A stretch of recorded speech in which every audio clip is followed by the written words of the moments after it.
வணக்கம் நண்பர்களே. வாழ்க்கையில் 80% பேர் ஏன் முன்னேற முடியாமல் தவிக்கிறார்கள் தெரியுமா?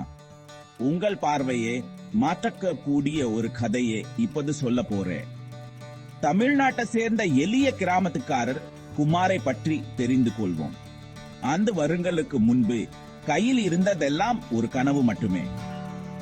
ஆனா இன்று அவர் நிலையான விவசாய முறைகளை பின்பற்றி விருது பெற்ற ஒரு பண்ணையின் சொந்தக்காரர். எப்படி குமார் சின்ன சின்ன முன்னேற்றத்தின் சக்தியை நம்பினார். தன் இலக்கை நோக்கி ஒவ்வொரு நாளும் ஒரு சிறிய மாற்றம், ஒரு சிறிய முடிவை எடுத்தார். பின்னடைவு வந்தார், ஆம். ஆனால் அவர் அதுக்கு அடிமையாகி விடவில்லை. மாறா அவற்றை படிக்கலா பயன்படுத்தினார். உங்க கனவு என்ன நினைவில் கொள்ளுங்க. சிறிய முன்னேற்றங்கள் தான் பெரிய சாதனைகளுக்கு வழிவகுக்கும். இன்னே தொடங்குங்க. சந்து வருடங்களே நீங்க எங்கே இருப்பீங்க என்று யாருக்கு தெரியும்?